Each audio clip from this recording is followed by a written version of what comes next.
The research vessel Xanathi floated dead in space between two distant stars. Its beautiful crystal hull had deep cracks running through it like spiderwebs. Air leaked out slowly into the cold darkness. Inside the ship, Captain Vextai tried to stay calm, but his forearms shook as he held the communication device. The Drakmor raiders had come without warning. They smashed through the Xanathi's weak shields and tore apart the cargo holds. They took everything valuable and left the peaceful Kalari crew to die in the void. The raiders laughed as they flew away with their stolen goods. Vextai looked around his damaged bridge. Half his crew was hurt. The other half worked frantically to keep the life support running. The ship's doctor moved between the wounded using what little medical supplies remained. Everyone knew they only had a few hours of breathable air left. Communications officer Tel Nara, Vextai called out. Can you send a distress signal? Tel Nara's compound eyes reflected the dim emergency lights. Her 6 legs worked quickly over the broken console. The main transmitter is damaged, Captain, but I can use the emergency beacon. Do it, Vextai ordered. Send the signal to all civilized worlds in range. Use Protocol 77 Alpha. Tel Nara's claws clicked against the controls. The emergency beacon was old technology from when the Kalari first joined the Galactic Federation. It would automatically send help requests to every world marked as inhabited in their database. The signal would tell any listening civilization that peaceful explorers needed immediate rescue. What the Kalari did not know was that their star charts were 300 years old. Back then, Earth had been discovered by a long-range probe. The probe found a world covered in violent storms with crushing gravity and deadly radiation. The atmosphere was full of poisonous gases. Massive creatures fought each other in endless wars across the surface. The probe marked Earth as uninhabitable and placed it in the Red Zone database. The Red Zone contained worlds too dangerous for any civilized species to visit. Death worlds where nothing intelligent could possibly survive. The emergency beacon was programmed to send signals to these worlds too. After all, if somehow someone lived there, they might help. The signal traveled through space at light speed. It reached the outer planets of the Sol system first. Jupiter's moons had small research stations that picked up the transmission. The signal continued inward toward the blue-green world that the galaxy considered impossible to inhabit. Lieutenant Commander Jake Morrison sat in the Deep Space Monitoring Station, buried deep under a Colorado mountain. Banks of computers surrounded him as he watched for signals from space. Most nights were quiet. Sometimes they picked up radio waves from distant pulsars or the background radiation left over from the birth of the universe. Jake sipped his coffee and watched the screens. He had been doing this job for 8 years. The military paid him to listen for signs of alien life, even though most people thought they would never find any. Then at exactly 2:37 in the morning, every monitor in the room started flashing red. What the hell? Jake muttered as alarms began to sound. The signal was unlike anything in their database. It came from outside the solar system and carried mathematical patterns that could only be artificial. Jake's hands flew over his controls as he tried to lock onto the transmission. The signal was weak and full of static, but it was definitely there. Director Kim, Jake shouted into his headset. You need to get down here right now. Director Lisa. Kim had been sleeping in her quarters 2 levels up. She ran down the stairs still wearing her pajamas under a hastily thrown-on lab coat. Lisa had spent her whole career hoping for this moment, but now that it was happening, she felt scared and excited at the same time. Talk to me, Jake, Lisa said as she slid into the chair next to him. Unknown signal from beyond the system, Jake replied. His fingers danced across the keyboard. The computer is trying to decode it now, but look at these patterns. Lisa stared at the screen. The signal pulsed in sequences of prime numbers followed by simple mathematical equations. No natural phenomenon could create something like this. Only an intelligent species would send mathematics as a universal greeting. How long until we have a translation? Lisa asked. The AI is working on it now. Should have something in a few minutes. They waited in tense silence. Around them, dozens of other technicians gathered to watch history being made. The first proof that humanity was not alone in the universe was downloading into their computers. The translation program finished. Its work and text appeared on the main screen. Lisa read it out loud to the assembled crowd. Emergency distress call to any civilized species capable of interstellar travel. This is Captain Vextai of the Kalari Federation research vessel Xanathi. We are under attack by unknown raiders. Our ship is badly damaged and life support is failing. We have wounded crew members who need immediate medical attention. Our coordinates are attached to this message. Please help us. We are peaceful explorers with no weapons or valuable cargo remaining. Any species who receives this message, please respond. We will die without assistance. The room went completely silent. Everyone stared at the screen, trying to process what they had just heard. Real aliens were out there and they were in trouble. Lisa grabbed the red phone that connected directly to military command. This is Deep Space Monitoring Station 7. I need to speak with Admiral Torres immediately. Yes, I know what time it is. Tell her we have confirmed alien contact and it's an emergency. Jake continued working on the signal, trying to get more information. The coordinates showed a location about 4 light-years away in empty space between star systems. Long-range sensors detected no human ships in that area. Within minutes, Admiral Rebecca Torres was on the line from Pacific Fleet Command. Her voice was calm, but Jake could hear the excitement underneath. Director Kim, this is Admiral Torres. Confirm your report. Do we have genuine alien contact? Yes, Admiral. We have a distress call from beings calling themselves the Kalari Federation. They claim to be peaceful researchers under attack by raiders. They're requesting immediate assistance from any spacefaring civilization. Send me everything you have. Director, I'm calling an emergency meeting of the Joint Chiefs. This is what we've been preparing for. Jake looked at the signal strength meter. The transmission was getting weaker as the alien ship moved further away. Time was running out for whoever was broadcasting the call for help. Admiral, Jake called out. The signal is fading. I don't think they have much time left. Admiral Torres was quiet for a moment. When she spoke again, her voice carried the weight of command decisions that would change human history forever. Understood, Lieutenant Commander. We're going to help them. Humanity doesn't abandon people in trouble no matter what planet they come from. Admiral Rebecca Torres walked into the emergency briefing room at 3 in the morning. The Joint Chiefs of Staff were already seated around the holographic display table. General Paul Crawford from Space Command looked tired but alert. Admiral Henry Blake from the Stellar Defense Force had his arms crossed and a serious expression on his face. Ladies and gentlemen, we have our first confirmed contact with alien life, and it's not what anyone expected, Torres began. She activated the display showing the decoded message from the Kalari ship. These beings are under attack and asking for help from any civilized species. General Crawford leaned forward. What do we know about their location and the threat they're facing? The signal came from coordinates 4.2 light-years away in empty space. Our deep space sensors show multiple energy signatures in that area. Weapons fire and at least 3 different ship types. The aliens sending the distress call appear to be research scientists with no military capability. Admiral Blake studied the tactical readout. Do we have any ships in that sector? The USS Liberty is our closest vessel. Captain Steve Harrison is currently on patrol near Mars conducting routine systems checks.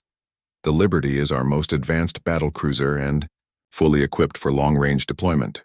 Torres pulled up the specifications for the USS Liberty on the main screen. The massive warship stretched nearly 2 kilometers from bow to stern. Its hull was covered in advanced armor plating that could withstand direct hits from nuclear weapons. Rows of railguns and plasma cannons lined its sides like the teeth of some ancient sea monster. The Liberty has a crew of 800, including a full Marine battalion, Torres continued. She's equipped with the latest faster-than-light drive and can reach the alien coordinates in approximately 6 hours. General Crawford nodded slowly. This is a big decision, Admiral.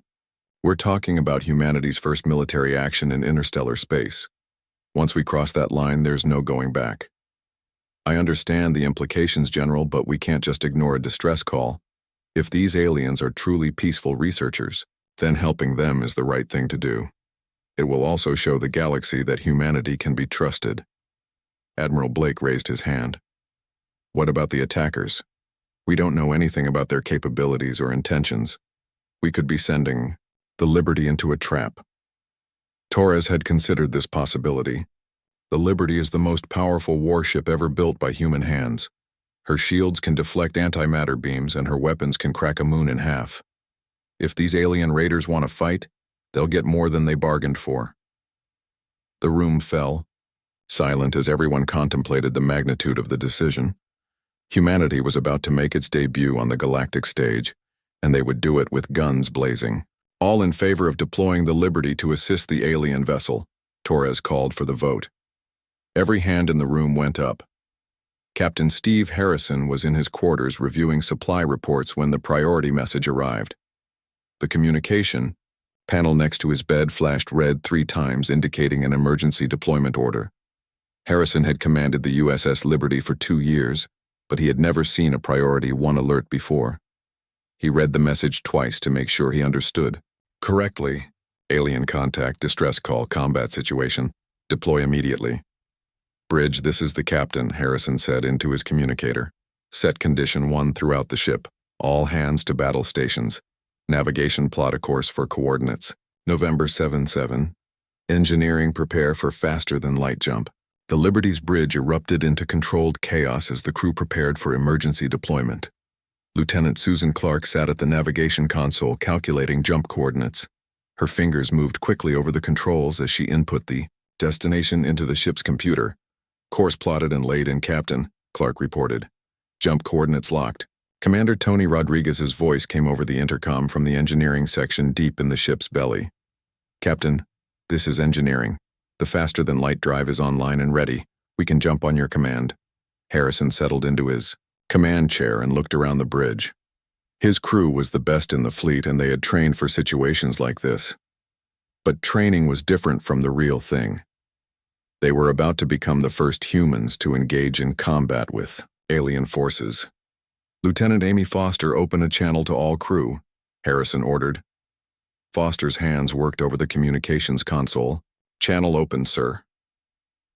This is the captain speaking. As you all know by now, we have received humanity's first confirmed contact with alien life.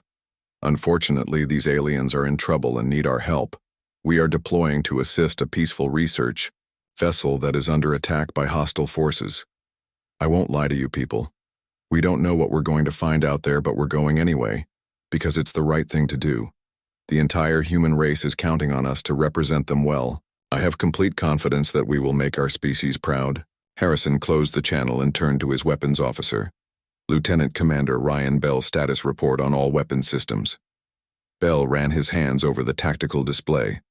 All railgun batteries charged and ready, Captain. Plasma cannon.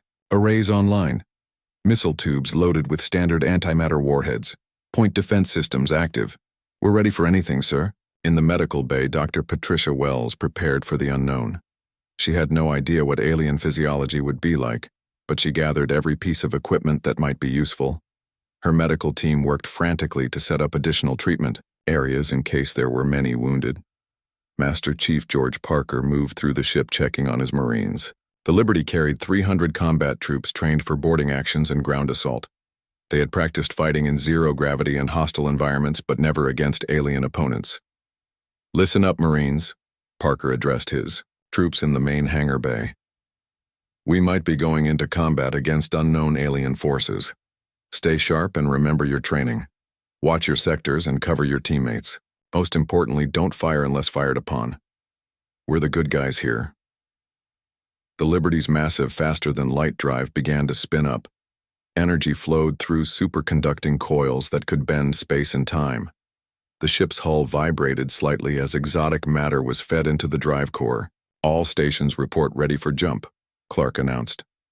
Harrison took a deep breath. This moment would be remembered in history books for as long as humanity existed. The first time human beings had traveled to another star system to help alien life forms. Execute jump, Harrison commanded. Space around the Liberty twisted and folded. Stars stretched into lines of light as the massive warship disappeared from the Mars patrol route and reappeared 4 light-years away in unknown space. Humanity had arrived. The USS Liberty dropped out of faster-than-light travel like a massive shadow against the stars. Captain Harrison stood on his bridge looking at the tactical display that showed the situation ahead. The damaged alien research vessel drifted helplessly, while 3 smaller ships circled it like predators around wounded prey. Tactical analysis, Lieutenant Bell, Harrison ordered his weapons officer. Bell studied his screens carefully. Captain, the research vessel appears to be crystalline in structure. Hull breaches on multiple decks and atmosphere venting from at least 6 locations. The attacking ships are roughly half our size with energy weapons and crude missile systems. They're continuing to fire on the damaged vessel. Any response to our arrival? Harrison asked. Lieutenant Foster checked her communications array. Nothing yet, sir. I'm detecting scanning beams from the hostile vessels, but no attempt at communication. Harrison watched as another energy blast from the raiders struck the alien research ship. Whoever was inside that vessel was running out of time. The attackers seemed focused on completely destroying their target rather than just robbing it. Open a channel on all frequencies, Foster. Let's introduce ourselves. Foster's fingers worked over her console. Channel open, Captain. Harrison's voice carried across space with the authority of someone used to being obeyed. Unknown vessels. This is Captain Steve Harrison of the United Earth Space Navy. You are attacking a defenseless research ship that has called for assistance. Cease your attack immediately and withdraw from this area or face the consequences. On the lead raider ship, raid leader Korthak snarled at his communications officer. The Drakmor were known throughout this sector as ruthless pirates who took what they wanted and killed anyone who got in their way. No one had ever dared to challenge them so directly. What did you learn from scanning the new arrival? Korthak demanded. His sensor operator looked confused and frightened.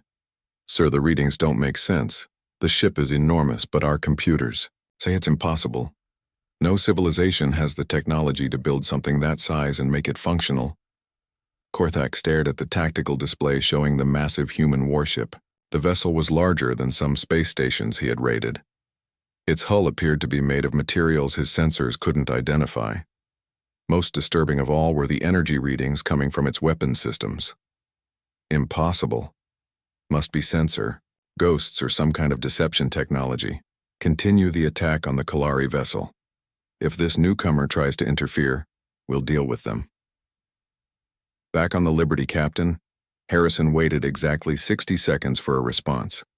When none came, he turned to his weapons officer with a grim expression. They had their chance, Bell. Target the lead raider ship.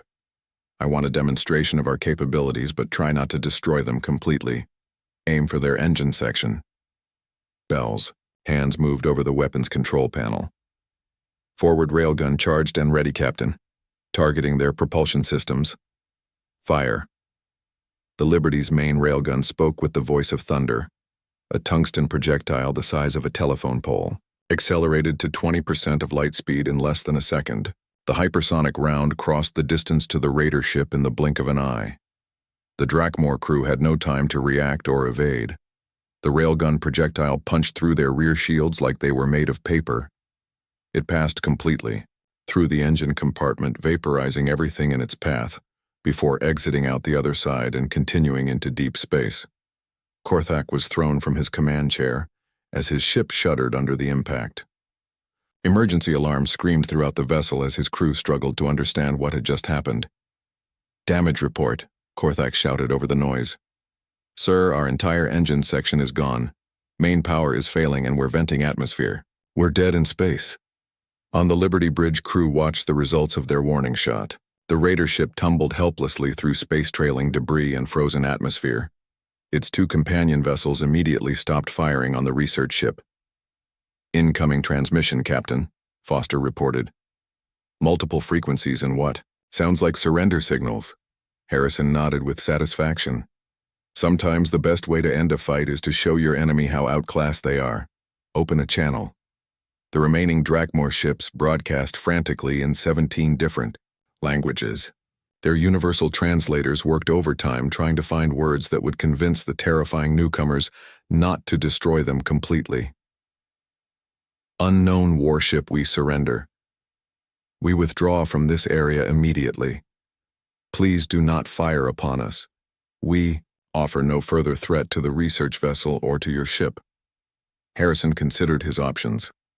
He could destroy both remaining ships easily, but that would make humanity look like aggressors. Better to show mercy and demonstrate that humans could be reasonable. Raider vessels, you have 30 seconds to collect your disabled companion and leave this area. If you return or attack any other peaceful vessels, we will hunt you down and destroy you. This is your only warning." The two functional Drakmor ships quickly moved to secure their damaged leader's vessel. Using tractor beams, they pulled the crippled raider away from the battle area. Within minutes, all three ships had jumped to faster than light speed and disappeared. "Threat neutralized, Captain," Bell reported. "All hostile vessels have withdrawn." Harrison turned his attention to the damaged alien research ship. "Foster, hail the Kalari vessel. Let's see if we can help them." The response came immediately. A voice speaking accented but understandable English filled the Liberty's bridge. "Human vessel. This is Captain Vextai of the research ship Xanathi. We cannot express our gratitude for your intervention. Our life support systems are failing and we have wounded crew members." "Captain Vextai, this is Captain Harrison. We're prepared to render assistance. Do you require medical aid or engineering support?" There was a pause before Vextai replied. When he spoke again, his voice carried a mixture of relief and something that sounded like fear. "Captain Harrison, we would be grateful for any help you can provide. But I must ask, how is it possible that you came from the Sol system? Our records show that system contains only a Class 12 hazard world." Harrison looked puzzled. "Class 12 hazard world, do you mean Earth?" "Yes, the third planet. Our surveys classified it as a death world. Gravity too strong. Atmosphere too toxic. Weather too violent. Geological activity too dangerous. No civilized species could possibly survive on such a world." The bridge crew of the Liberty exchanged glances. Lieutenant Clark started laughing first. Soon, the entire bridge was filled with the sound of human laughter. "Captain Vextai," Harrison said when he could speak again, "Earth isn't just habitable, it's our home. We were born there and raised there. What you call a death world, we call Tuesday." The silence from the alien ship lasted so long that Foster checked to make sure the communication channel was still open. When Vextai finally spoke, his voice was barely above a whisper. "You're saying your entire species evolved on a Class 12 death world and considers it normal?" "That's correct, Captain. Now let's get your people some help before we discuss real estate." Dr. Patricia Wells stepped through the airlock connecting the Liberty to the damaged Kalari research vessel. She wore a standard environmental suit but carried medical equipment designed to work with unknown alien biology. Behind her came Sergeant First Class Kevin Murphy and his security team armed with stun weapons and portable shields. The interior of the Xanathi was unlike anything the humans had ever seen. Crystalline corridors reflected light in strange patterns that seemed to shift and dance. The walls were alive with bioluminescent displays showing ship systems and navigation data. Emergency lighting cast an eerie blue glow over everything. Captain Vextai approached the human delegation carefully. He stood nearly 7 feet tall on 6 jointed legs that ended in clawed feet. His body was covered in an iridescent carapace that shifted from green to purple depending on the angle of light. 4 arms extended from his torso while his head featured large compound eyes and mandibles that clicked when he spoke. "Dr. Wells, I assume?" Vextai said through a hastily programmed translation device. "Your arrival is most timely. We have 15 crew members with various injuries and our medical bay was damaged in the attack." Dr. Wells looked around at the wounded Kalari crew members scattered throughout the corridor. Some had cracked carapaces, leaking a clear fluid that was probably their version of blood. Others showed signs of radiation poisoning from damaged ship systems. Despite their alien appearance, their pain was obvious and universal. Sergeant Murphy, secure the area and check for any remaining threats, Wells ordered. "I'm going to start treating the wounded." Wells opened her medical kit and began scanning the nearest injured Kalari with a handheld device. To her surprise, the readings showed biological systems remarkably similar to Earth insects, but scaled up to intelligent size. Their circulatory system used copper-based blood instead of iron, which explained the blue-green color. "This is fascinating," Wells muttered as she worked. "Your basic biology is compatible with our medical technology. I can treat most of these injuries." As Wells moved between patients, Captain Vextai followed her with obvious amazement. "Dr. Wells, may I ask about your world? Our databases show that Sol 3 has gravity nearly twice what most species can tolerate." Wells looked up from bandaging a Kalari crew member's damaged arm. Twice normal gravity. What do you consider normal? Standard galactic gravity is approximately 0.6 of your Earth measurement. Most civilized worlds fall between zero point 0.4 and zero point 0.8. Anything above 1.0 is considered dangerously high. Sergeant Murphy laughed as he checked the ship's corridors for hidden raiders. Doc, you should tell him about Olympic weightlifting. Or better yet, mountain climbing. Mountain climbing, Vextai repeated slowly. You deliberately ascend high elevation areas on your world for recreation. That's right, Captain. We also swim in oceans, jump out of aircraft for fun, and some people even climb frozen waterfalls using metal tools. What we call extreme sports you would probably call suicide attempts. Vextai's compound eyes seemed to widen as he processed this information. He activated his personal communication device and began speaking rapidly in his own language to someone back on his homeworld. Lieutenant Susan Clark had joined the medical team to help coordinate the rescue effort. She was recording everything for the historical archives and conducting informal interviews with the Kalari crew members who were conscious. Tell me about your homeworld, Clark asked a young Kalari engineer named Zixara. Our world Kalros has gentle weather and stable geology, Zixara explained. The strongest winds rarely exceed what you would call 20 kilometers per hour. We have no volcanoes or earthquakes. The most dangerous native animal weighs about 5 kilograms and eats plants. Clark smiled as she made notes. On Earth, our winds can reach over 300 kilometers per hour. We have thousands of active volcanoes and earthquakes happen daily. Our most dangerous land animals weigh several tons and have teeth longer than your fingers. Zixara stared at Clark with something approaching horror. And your species considers this normal? We evolved there, Clark replied simply. It's just home to us. Meanwhile, Dr. Wells continued treating injured Kalari crew members with increasing confidence. Their biology was strange but not completely alien. Pain medications designed for humans worked on them with slight dosage adjustments. Their version of broken bones could be set using techniques similar to Earth medicine. Dr. Wells called Chief Engineer Morthak from across the medical bay. May I ask about your ship's construction? Our sensors detected weapon systems we do not understand. Wells looked up from treating a severe radiation burn. I'm a doctor, not an engineer, but I know the Liberty carries railguns, plasma cannons, and antimatter missiles. Pretty standard for a human warship.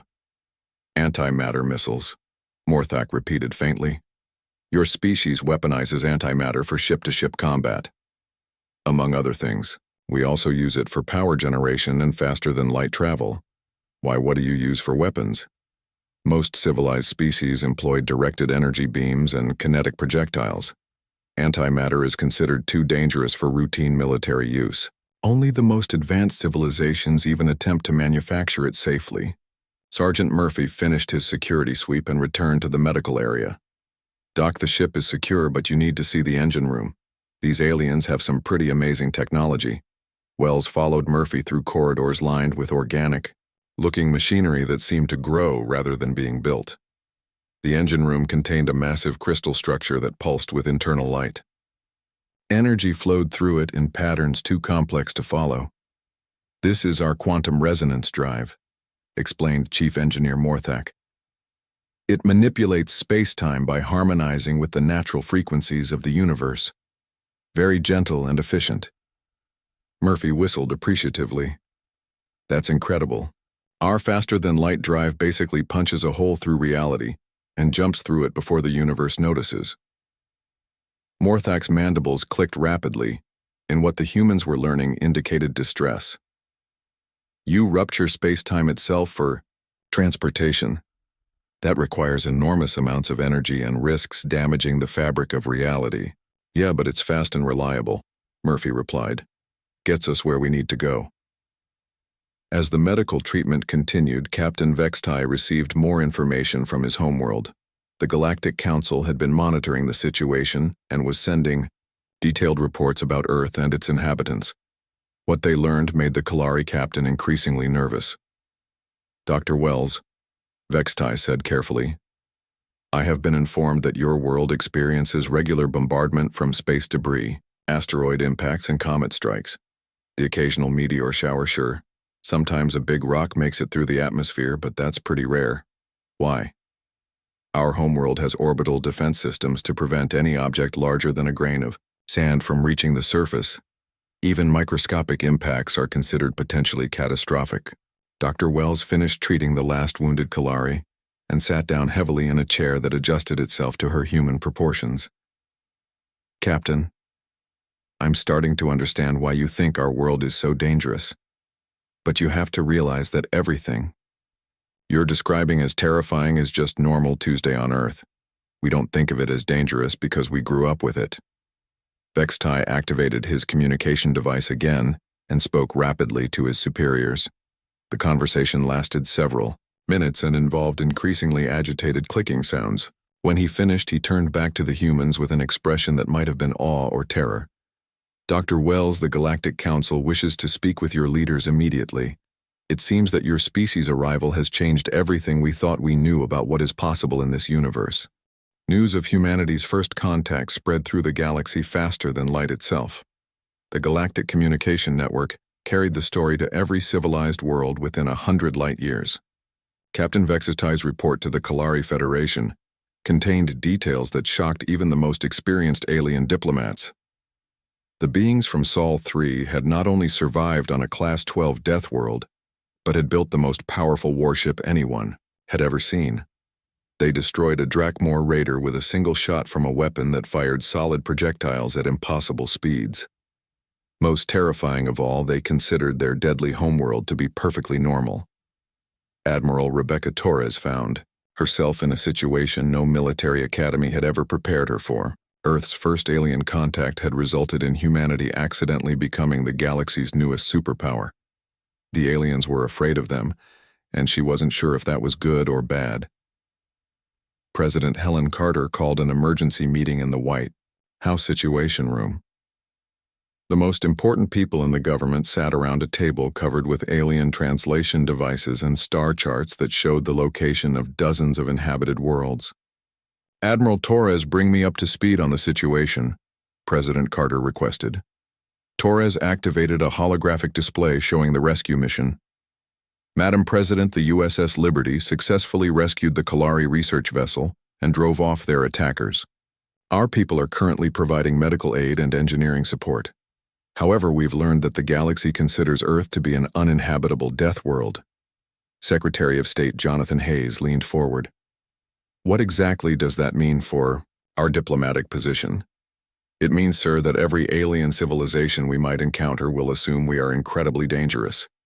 They rate planets on a danger scale, and Earth scores higher than anything they thought was possible to survive on. General Crawford studied the alien star charts. How many inhabited worlds are we talking about here, Admiral? Current intelligence suggests at least 47 different species across hundreds of worlds. They have something called the Galactic Council that appears to govern interstellar relations. President Carter absorbed this information carefully. What do the aliens want from us? Before Torres could answer, the communication system activated. Captain Harrison's face appeared on the main screen broadcasting from the Liberty's bridge. Behind him stood a tall insectoid figure that could only be an alien. Madam President, this is Captain Harrison. I have Captain Vextai of the Kalari Federation with me. He has an urgent message from something called the Galactic Council. President. Carter nodded to the alien captain. Captain Vextai, please go ahead. Vextai's compound eyes reflected the bridge lights as he spoke through his translation device.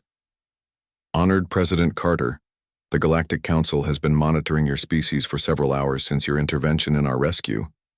We have decided to send an immediate diplomatic mission to your homeworld. That's wonderful, Captain.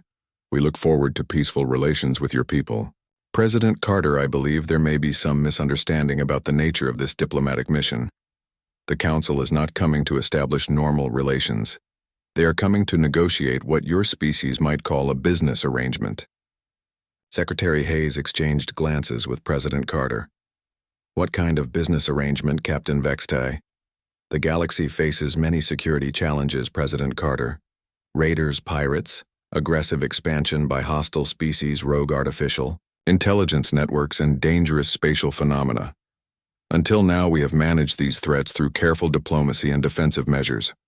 However, your demonstration of military capability has shown us new possibilities. Admiral Torres felt a sinking sensation in her stomach.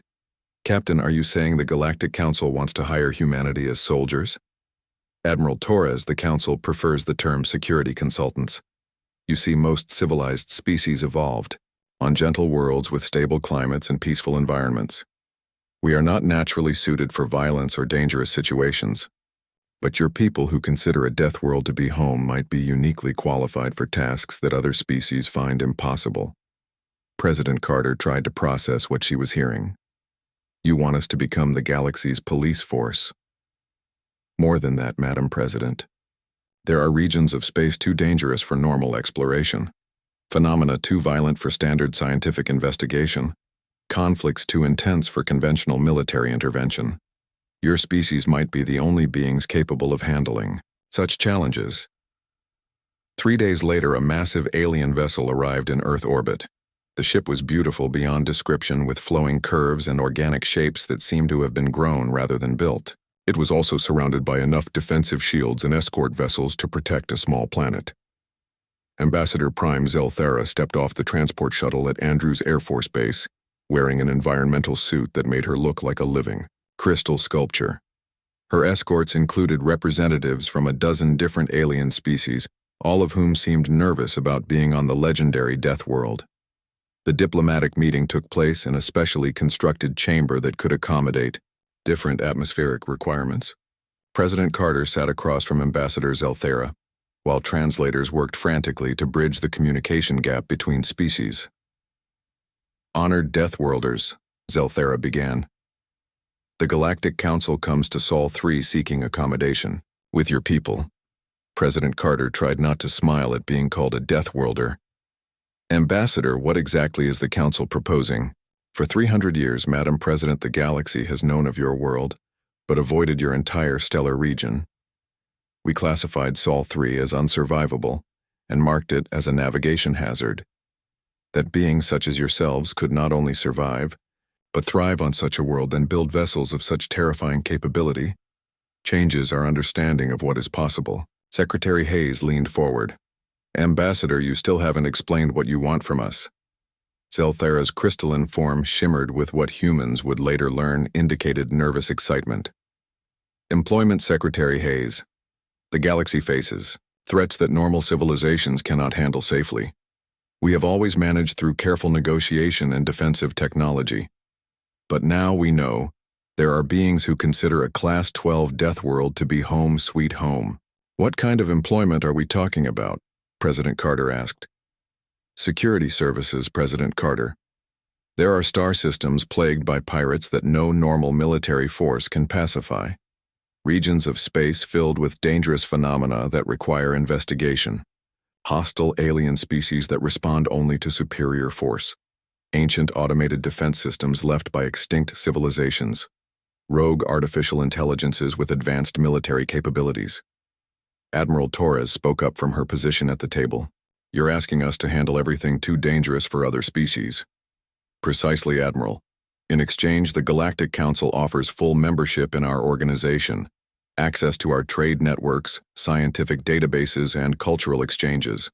Most importantly, we offer immediate diplomatic immunity and preferential status for all human activities in galactic space. President Carter looked around the room at her advisors. The offer was tempting, but she had to consider the implications. Ambassador, this would make humanity the galaxy's military arm. That's a big responsibility. Madam President, the galaxy needs protectors. Your demonstration against the Drakmor raiders has already had effects. Pirate activity in 3 sectors has decreased dramatically. Simply knowing that Deathworlders exist and are willing to help peaceful species has made space safer. General, Crawford asked the question everyone was thinking. What happens if we say no, Ambassador? Zelthera was quiet for a long moment. General Crawford, the galaxy will continue as before. But we now know that impossible beings exist who can do impossible things. Other species will eventually learn of your capabilities. Some may view Deathworlders as a threat rather than potential allies. The implication was clear. Humanity could join the galactic community as protectors, or they might eventually face it as enemies. President Carter made the decision that would define humanity's future among the stars. Ambassador Zelthera, the United States of America and our allies accept the Galactic Council's proposal. Humanity will serve as security consultants for peaceful civilizations. Excellent, President Carter. Welcome to the galactic community. Try not to scare the other species too much.